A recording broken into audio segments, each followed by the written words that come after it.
ٹھیک ہے، حکومت بڑی کانفیڈنٹ نظر آ رہی ہے پاک بھارت اسٹینڈ آف کے بعد، لیکن بڑے مسائل بھی موجود ہیں۔ بجٹ کی تیاری میں حکومت مشغول ہے اور گروتھ ریٹ جو ہے حکومت نے وہ توقع اس کی کر رہی ہے 4.2% گروتھ ہو سکتی ہے اگلے مالی سال میں۔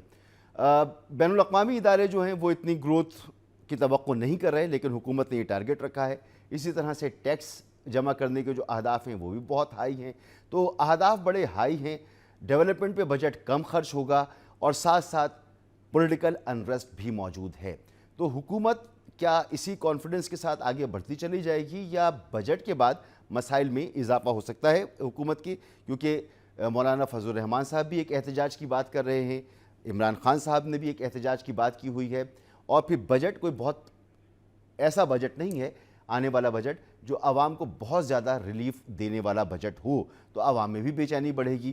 تو آگے کا منظرنامہ کیا نظر آئے گا بجٹ کے بعد؟ ڈاکٹر صاحب آپ فرمائیے، بجٹ کے حوالے سے کیا آپ سمجھتی ہیں کہ کیونکہ کل میری بات ہو رہی تھی کچھ پیپلز پارٹی کے لوگوں سے، تو پیپلز پارٹی میں کچھ بے چینی ہے کہ جی ہم سے بات چیت نہیں ہوئی، پھر ڈیولپمنٹ کا بجٹ جو ہے وہ کم ہو رہا ہے، تو جو بجٹ تجاویز جو آپ کی طرف سے وہ لی نہیں گئی ہیں ابھی تک، کیا صورتحال ہے؟ پیپلز پارٹی کتنی مطمئن ہے آنے والے بجٹ پر؟ دیکھیے جی، اس میں کوئی شک نہیں ہے کہ یہ بجٹ بھی I M F dictated budget ہوگا، اور گو کہ آئی ایم شور حکومت کی کوشش ہونی چاہیے کہ عام عوام کو کہیں نہ کہیں کوئی ریلیف ملے بجلی کے ٹیرفس میں، بالخصوص سیلریڈ کلاس جو پچھلی دفعہ ان کی چیخیں نکل گئی تھیں، اس بجٹ میں شاید ان کو کوئی ریلیف ملے، لیکن کوئی چیز حتمی طور پہ کہیں نہیں جا سکتی، کیونکہ ایز سچ ابھی تک صرف باتیں ہو رہی ہیں اور پلانز بن رہے ہیں، اور ایز سچ پیپلز پارٹی سے کوئی پورا پلان شیئر نہیں کیا یا ڈسکس نہیں کیا۔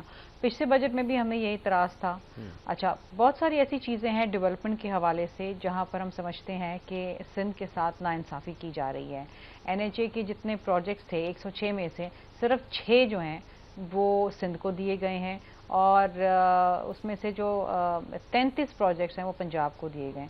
اب I am not putting Punjab versus Sindh اور سندھ ورسز پنجاب، لیکن میں یہ کہہ رہی ہوں کہ ایک چھوٹے صوبے کو جہاں پر وسائل بھی کم ہیں اور وفاق کو دیکھنا چاہیے، اس قسم کی وہ ہمیں ایک کیئر اور ایک پرائرٹی ہے وہ نظر نہیں آ رہی ہے۔ ہم نے حکومت سے یہ بھی ڈیمانڈ کی تھی کہ جو M6 کا پروجیکٹ ہے جو کہ حیدرآباد سکھر موٹر وے لنک ہے جو کراچی سے پشاور کو جوڑتا ہے، اس پروجیکٹ کو ترجیح دیں اور PSDP میں ڈالیں۔ ابھی تک ہمیں کوئی حتمی طور پہ فیصلہ نہیں ملا ہے کہ اس کو ڈال رہے ہیں کہ نہیں ڈال رہے ہیں۔ اس کے برعکس لاہور ساہیوال والا انہوں نے موٹر وے شروع کر دیا ہے۔ اچھا، پھر دیکھیے آپ کے ملک کے اندر غربت کی سطح کے نیچے 40% لوگ ہیں، اس کے لیے کیا کوئی سوشل سیکیورٹی کے پروگرامز بنائے جا رہے ہیں کہ نہیں بنائے جا رہے؟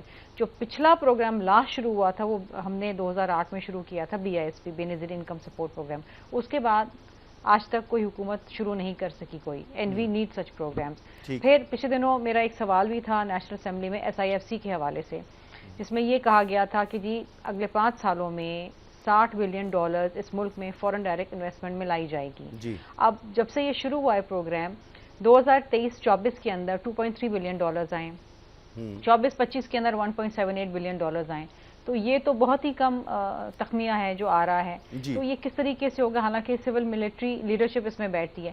پھر ایک بہت امپورٹنٹ چیز مسعود رضا صاحب جس کے اوپر لوگ ایمفیسائز نہیں کرتے اور اس کے اوپر ترجیح نہیں دیتے، آپ کے ملک میں پاپولیشن کنٹرول نہیں ہے۔ جس طریقے سے اور جس تیزی سے آپ کی آبادی بڑھ رہی ہے، آپ جتنے بھی وسائل لے آئیں گے وہ پوری نہیں پڑے گی۔